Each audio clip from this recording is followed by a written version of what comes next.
बच्चों नमस्कार, आप सभी का स्वागत है हमारे इस वीडियो सीरीज में। तो आज के क्लास में हम लोग बात करने वाले हैं क्लास 12th के हिंदी का जो चैप्टर नंबर 1 है, जिसका नाम है बातचीत। बातचीत के ऑब्जेक्टिव को देखने वाले हैं इस सीरीज में। तो पहला क्वेश्चन हमारा है कि बाल कृष्ण भट्ट की रचना निम्न में से कौन है।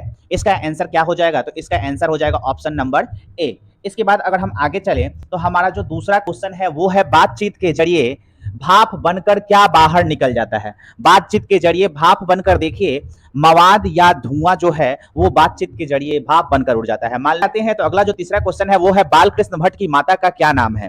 बाल कृष्ण भट्ट की माता का नाम जो है ऑप्शन नंबर यहाँ सी हो जाएगा, पार्वती देवी। ठीक है, चलिए अगले क्वेश्चन के ऊपर चलते हैं। तो अगला जो क्वेश्चन है हमारा वो है निबंध लेखन की दृष्टि से भारतेंदु युग कैसा था। तो भारतेंदु युग कैसा था, इसका आंसर आप लोग बताइएगा। ये था उर्वर, उर्वर कह सकते हैं। इसका आंसर क्या हो जाएगा? ऑप्शन नंबर ए हो जाएगा इसका आंसर। चलिए अगले क्वेश्चन के ऊपर चलते हैं। अगला जो क्वेश्चन है वो है बातचीत शीर्षक निबंध के अनुसार जो कुछ मवाद या धुआं जमा रहता है वह भाप बनकर निकल पड़ता है, कैसे? तो ये निकल पड़ता है बातचीत के जरिए। ठीक है, बातचीत के जरिए। चलिए अगले क्वेश्चन के ऊपर चलते हैं। अगला जो हमारा क्वेश्चन है वो है जैसा काम वैसा परिणाम किस लेखक द्वारा रचित प्रहंसन है। जैसा काम वैसा परिणाम, ये किस लेखक के द्वारा लिखित रचना है? तो इसका आंसर हो जाएगा बाल कृष्ण भट्ट। देखिए कुछ क्वेश्चन ऐसे आएंगे जो आप पहले से नहीं देखे हो। ये जैसे कि जैसा काम वैसा परिणाम किस लेखक द्वारा, यहाँ देखिए द्वारा, ठीक है, कुछ आपको मिस्टेक मिलेगा इसमें, उससे आप लोग घबराइएगा नहीं। द्वारा रचित प्रहंसन है तो ये हो जाएगा बाल कृष्ण भट्ट के द्वारा। यहाँ मेरा मकसद ये है कि आपको कैसे ऑब्जेक्टिव कंप्लीट कराएं। आगे देखिए सातवां जो क्वेश्चन है वो है बाल कृष्ण भट्ट के पिता का क्या नाम था। तो बाल कृष्ण भट्ट के पिता का क्या नाम था, जल्दी से आप बता दो। तो इनका नाम था बेनी प्रसाद भट्ट। क्या हो जाएगा? बेनी प्रसाद भट्ट। अगले क्वेश्चन के ऊपर चले तो अगला जो क्वेश्चन है हमारा वो है दमवंती स्वयंवर किस लेखक की रचना है। दमवंती स्वयंवर जो है वो किस लेखक की रचना है, जल्दी से आप इसका आंसर बताओ। तो इसका आंसर हो जाएगा बाल कृष्ण भट्ट। उम्मीद करते हैं कि आपका जो आंसर है वो सही लगते चल रहा होगा, तो आप इसका प्रैक्टिस करो। यहाँ पे देखिए दमवंती स्वयंवर याद कर लो, ये इंपॉर्टेंट क्वेश्चन है। दमवंती स्वयंवर किस लेखक की रचना है? तो बाल कृष्ण भट्ट की। अगले क्वेश्चन पे चले तो अगला जो क्वेश्चन है वो है बाल कृष्ण भट्ट की रचना बातचीत क्या है। बताइए बाल कृष्ण भट्ट की जो रचना है बातचीत वो क्या है, जल्दी से ऑप्शन आप बताइए। ऑप्शन नंबर इसका क्या हो जाएगा? तो ये है एक ललित निबंध। क्या है?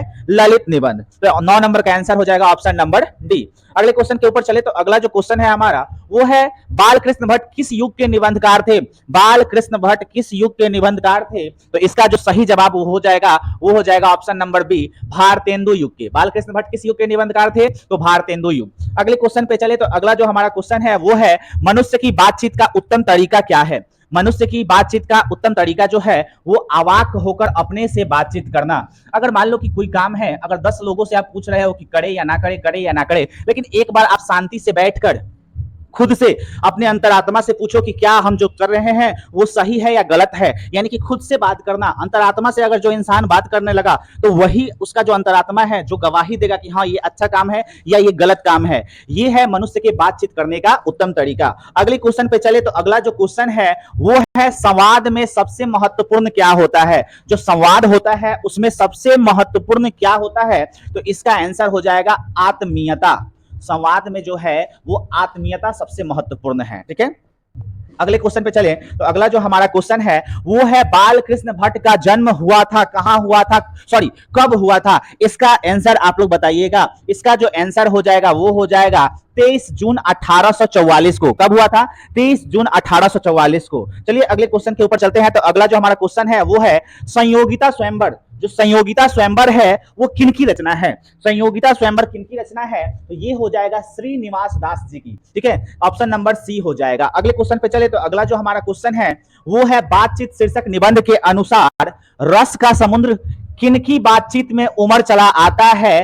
तो दो हम सहेलियों की बातचीत में ऑप्शन नंबर ए सही हो जाएगा। 15 का ऑप्शन नंबर ए सही हो जाएगा। इसके बाद अगले क्वेश्चन पे चले तो अगला क्वेश्चन है कितने लोगों की बातचीत को अंगूठी में नग सी माना जाता है। अंगूठी में नग के समान माना जाता है। देखिए ये क्वेश्चन जो है वो काफी इंपॉर्टेंट है और हमको लगता है कि बहुत बच्चे को ये क्वेश्चन देखने को नहीं मिला होगा। तो ये कहा जाता है, इसका आंसर हो जाएगा ऑप्शन नंबर बी दे रहा है, लेकिन ऑप्शन नंबर ए होगा इसका। ठीक है, इसका ऑप्शन नंबर ए हो जाएगा। कितने लोगों की बातचीत को अंगूठी में नग सी माना जाता है? तो 2 लोग होगा। ऑप्शन नंबर ए हो जाएगा। 16 का ऑप्शन नंबर ए हो जाएगा। ठीक है, आगे चले तो अगले क्वेश्चन को अगर हम देखते हैं तो अगला क्वेश्चन है बाल कृष्ण भट्ट ने कौन सा मासिक पत्र निकाला था। तो हिंदी प्रदीप्त, ये हम लोग तो जानते हैं, अधिकांश बच्चे को याद होगा कि 17 का क्या हो जाएगा, ऑप्शन नंबर सी हो जाएगा, हिंदी प्रदीप्त। ठीक है, अगले क्वेश्चन के ऊपर चले तो अगला क्वेश्चन जो है वो है बातचीत किस विद्या की रचना है। बातचीत किस विद्या की रचना है, तो ये ललित निबंध आप लोग जानते हैं, तो ऑप्शन नंबर डी हो जाएगा, निबंध हो जाएगा। ठीक है, अगले क्वेश्चन के ऊपर चले तो अगला जो हमारा क्वेश्चन है वो है रॉबिन्स क्रूसो ने 16 वर्ष के उपरांत किसके मुख से एक बात सुनी थी। जो रॉबिन्स क्रूसो थे वो किसके मुंह से एक बात सुने थे, तो ये हो जाएगा ऑप्शन नंबर ए हो जाएगा बच्चों, फ्राइडेन के मुख से 16 वर्ष की उम्र में इन्होंने आवाज सुना था, इंसान का आवाज सुना था। ठीक है, आगे चलते हैं, 19 के बाद 20 नंबर है बातचीत शीर्षक निबंध के निबंधकार हैं। तो ये तो आप लोग जानते हो कि ये कौन है, तो बालकृष्ण भट्ट हैं। कौन है, बालकृष्ण भट्ट हैं। यहां हमारा 20 क्वेश्चन कंप्लीट हुआ। अगले क्वेश्चन के ऊपर चले तो बातचीत के माध्यम से बालकृष्ण भट्ट क्या बतलाना चाहते हैं। बातचीत की शैली, भाषण की शैली, संवाद की शैली, या इनमें से कोई नहीं। तो बातचीत के जरिए जो बालकृष्ण भट्ट है वो क्या बताना चाहते हैं, तो इसका आंसर आप लोग जल्दी से बताओ। तो इसका आंसर आप लोग बता सकते हो कि बातचीत के जरिए, बातचीत के माध्यम से जो है बालकृष्ण भट्ट हैं वो बातचीत करने की शैली को बताना चाहते हैं। ठीक है, इनका मेन मकसद है बातचीत की शैली। चलिए अगले क्वेश्चन पे चले तो अगला जो क्वेश्चन है हमारा वो है भट्ट जी को किसने अंग्रेजी हो जाएगा। ठीक है, अंग्रेजी साहित्य के एडिशन और स्टील की श्रेणी में रखा था। काफी इंपॉर्टेंट क्वेश्चन है यहाँ पे। भट्ट जी को, जो बालकृष्ण भट्ट थे, इनको अंग्रेजी साहित्य के एडिशन और स्टील की श्रेणी में किसने रखा था, जल्दी से आप इसका आंसर बता दो। तो इसका आंसर क्या हो जाएगा, तो इसका हो जाएगा रामचंद्र शुक्ल। 22 का क्या हो जाएगा, रामचंद्र शुक्ल। अगले क्वेश्चन पे चले तो अगला क्वेश्चन जो है वो है बालकृष्ण भट्ट का निवास स्थान कौन सा है। बालकृष्ण भट्ट का निवास स्थान कहाँ है, जल्दी से आप बताओ, जल्दी से।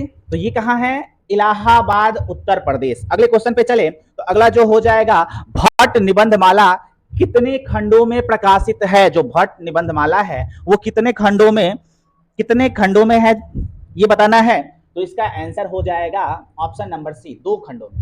भट्ट निबंधमाला कितने खंडों में प्रकाशित है, तो 2 हो जाएगा इसका आंसर। चलिए आगे चलते हैं, तो आगे हम लोग देखेंगे 25 नंबर क्वेश्चन क्या कह रहा है कि बालकृष्ण भट्ट ने हिंदी प्रदीप्त नामक मासिक पत्रिका निकालना कब प्रारंभ किया था। इसका भी आंसर आप जल्दी से बता दो कि कब किया था। तो इसका जो आंसर होगा वो हो जाएगा 1877 में। कब, 1877 में। अगले क्वेश्चन के ऊपर चले तो अगला क्वेश्चन है बालकृष्ण भट्ट के पिता पेशे से क्या थे। बालकृष्ण भट्ट के जो पिता थे वो पेशे से क्या थे, इसका आंसर आप बताओगे। पेशे से क्या थे, तो वो एक व्यापारी थे। क्या थे, व्यापारी थे। आगे चलते हैं अगले क्वेश्चन के ऊपर, 27 नंबर क्वेश्चन, कौन सा उपन्यास बालकृष्ण भट्ट द्वारा रचित है। कौन सा उपन्यास बालकृष्ण भट्ट द्वारा रचित है, तो इसका हो जाएगा आंसर 100 अजान एक सुजान। इसका सही जवाब क्या हो जाएगा, 100 अजान एक सुजान।